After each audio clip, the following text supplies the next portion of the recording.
Welcome to Chicago State University Hotline.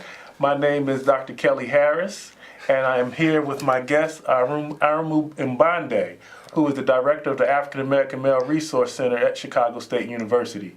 And we'll be joining you with a lot of different programs, different people to interview over the next few weeks and talking about Chicago State University. We'll let you know all the great programming we have at Chicago State University, how you can get involved, how you can support us, and how you can come to Chicago State if you are a student, or how you can support other students coming to Chicago State University. So first, let me introduce my guest, Aramu Mbande. How are you doing? I'm excited. This is my first time being interviewed in this way, so I'm excited. Tell them how long you've been at Chicago State University. So 1 year and 1 month exactly. So I started last year, July 17th, and it's about a month past my anniversary. Okay. Yeah. And you are from? California. California. San Francisco, California. I went to Howard University for undergrad. That's where I met my wife, and we decided to move to the Midwest because her mother was trying to buy property out here. Okay. So we thought Chicago would be a pretty good place to, sort of start our family. So. Now, you all out there in the listening audience, you all have to know that Aramu came to us at Chicago State University. The African-American Male Resource Center has a significant legacy at Chicago State University. It was founded by Ronald Kwesi Harris, who passed away a few years ago from cancer. But Ronald Kwesi Harris had a significant impact on the students at Chicago State University and in the community. And could you tell us a little bit what you learned about Kwesi? Yeah, I mean, from the little that I know, he was a champion for black people in Chicago, a mentor, a public health advocate, an educator, a brilliant historian for the history of our people.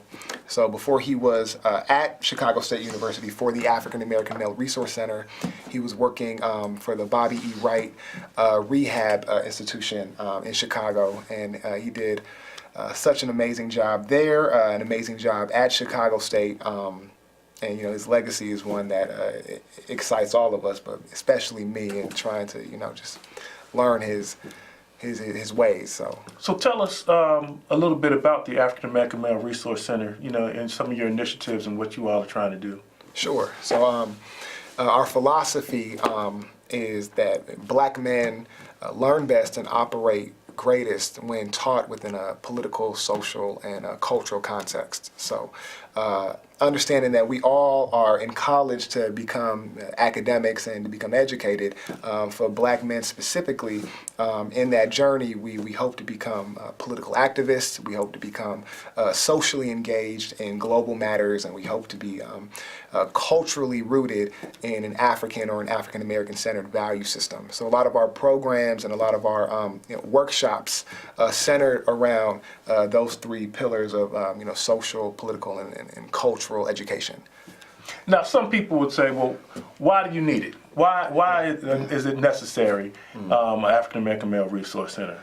Well, black men historically have been disadvantaged in this American context, right. And education is just one of many things that have continuously disadvantaged black men.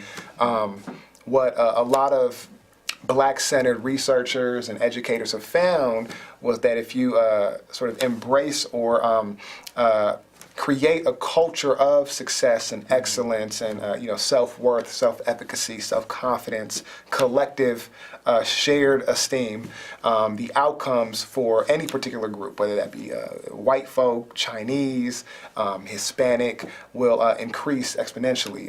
But for black men, we found that those types of programs that are culturally rooted are very successful. So I know Jawanza Kunjufu was one of the ones who did a lot of research and writing on that in the past.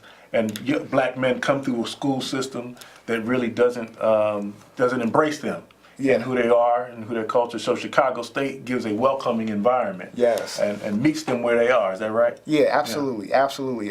When we have student orientations, I tell students that we have Howard University in Washington, D.C.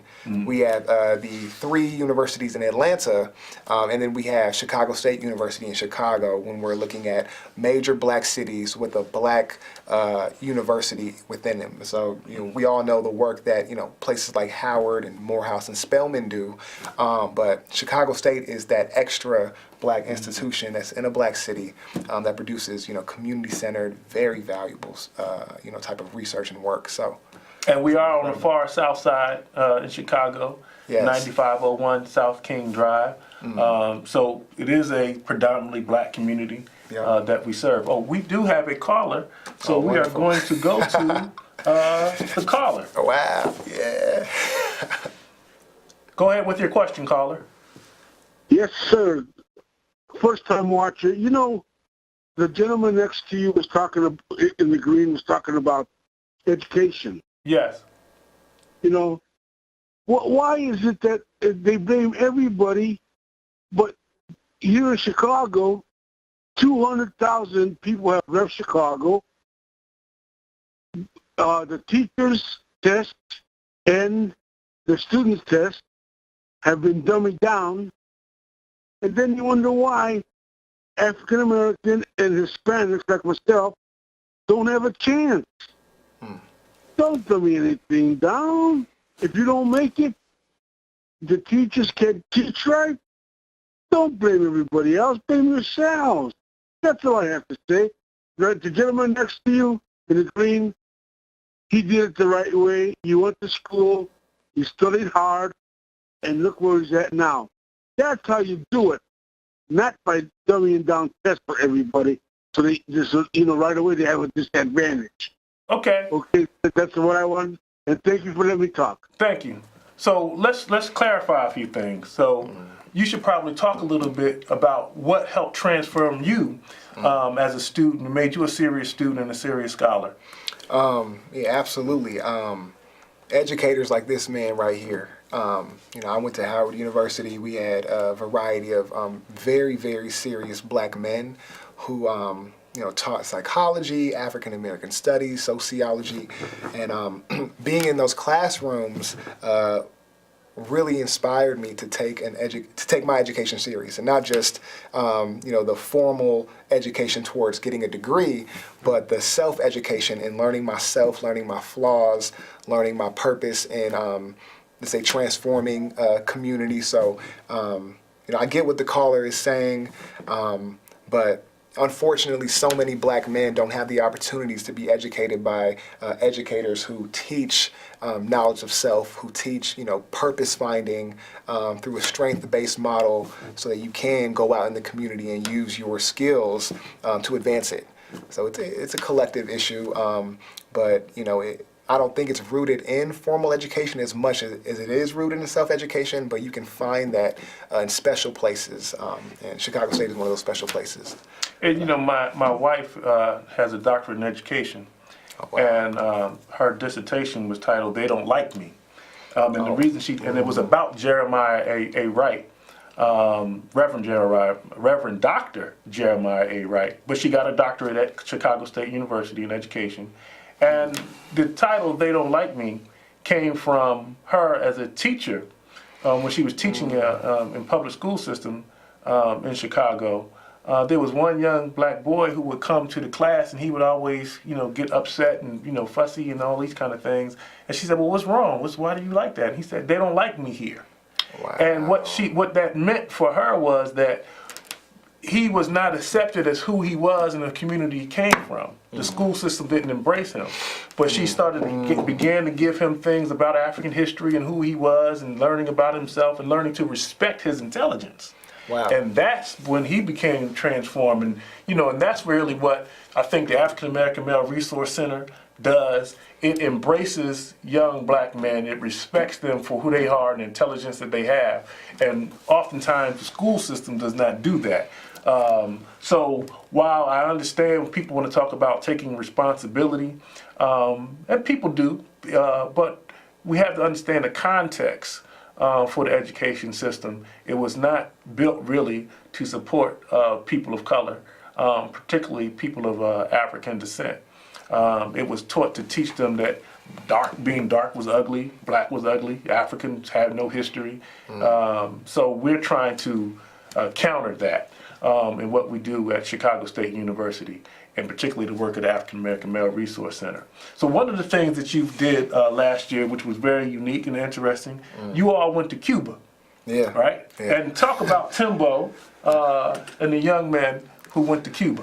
So we have a program called Teaching and Educating Men of Black Origin, or Tembo, which is also a Kiswahili word that means elephant. There's a huge story that came out years ago about the socialization patterns of young bull elephants when they were in a habitat that was separated from their adult male elephant. Fathers and uncles and so on and so forth. So, the study found that it takes elephants of African descent to socialize young bull elephants to grow up to be strong, productive, social, strong male elephants. And in that same pattern, Tembo believes that it takes, primarily strong, healthy men of African descent to socialize young men to grow up to be productive, social, careful, so on and so forth. So our program is rooted in socialization and culturation, and we believe that education is something that is an experience in the classroom and outside of the classroom.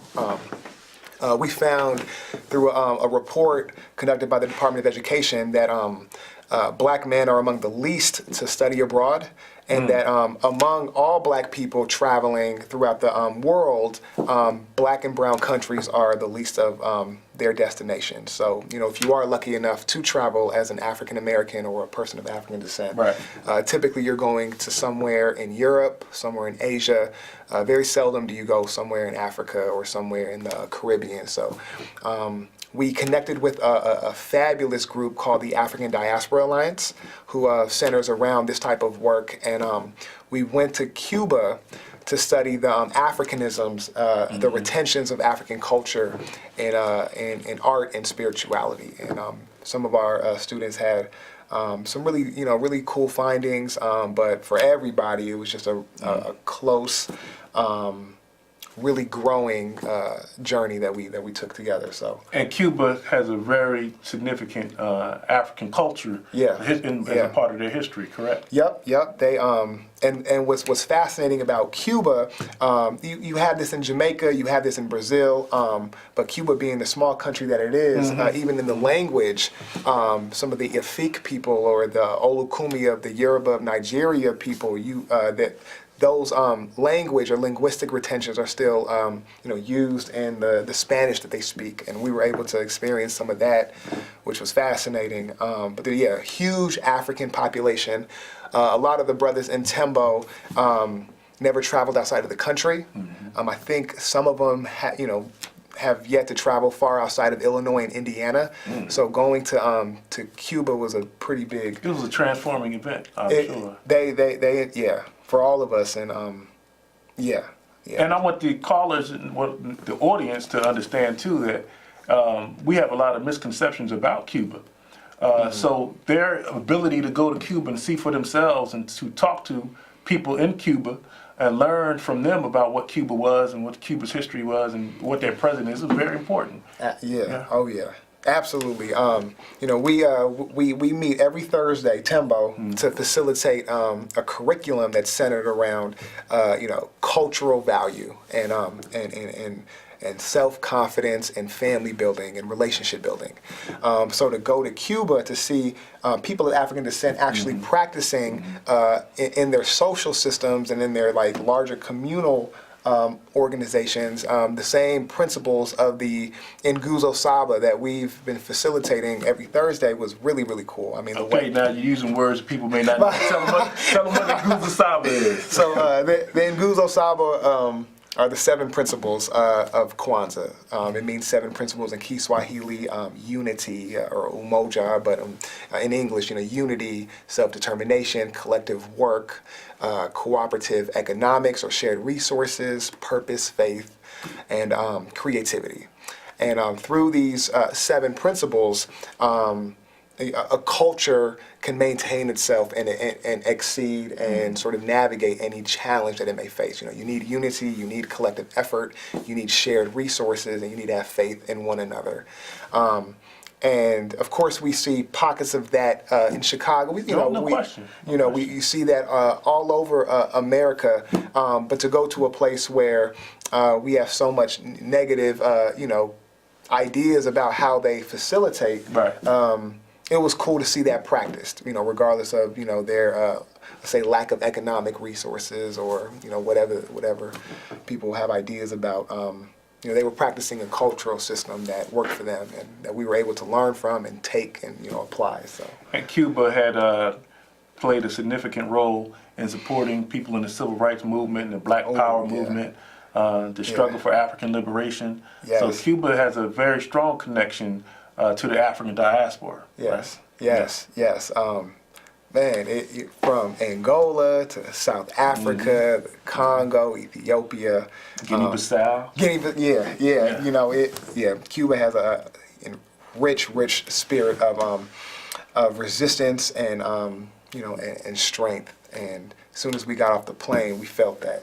And I want people to understand too, for young black men from Chicago, who many of them hadn't been outside of Chicago, for them to be able to go to Cuba and experience that is you don't get that at too many places. So that's very transforming experience and unique. Yeah. So that was dynamic. Thank you. What other kind of things are you working on with Timbo or even with just the African-American Male Resource Center? So we found that the greatest indicator of college success at Chicago State specifically is first-term GPA. Okay. So depending on how a student does his or her first year or first semester at Chicago State, can sort of predict how well they'll do in those 4 or 5 or 6 years, or even if they'll finish. Okay. So understanding that, we tweaked the program of Tembo to focus really on the freshman experience to ensure that that year they're getting hands-on, intrusive support and advising, mentoring, so they can succeed that first year. We also found that there are 3 variables, generally speaking, that affect the self-production and efficacy of black men in college, and that's of the production of black men in college, and that's self-efficacy. I have what it takes to finish, and I believe I can do what it takes to finish.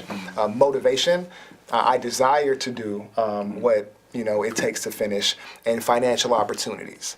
And when you have a high self-efficacy, a high motivation, and financial opportunities, you should be able to finish successfully. That's sort of what we found. And the students who are in Timbo, and I want our audience to know, well, everybody in Chicago knows, everybody in Illinois knows that for a few years we went without a budget.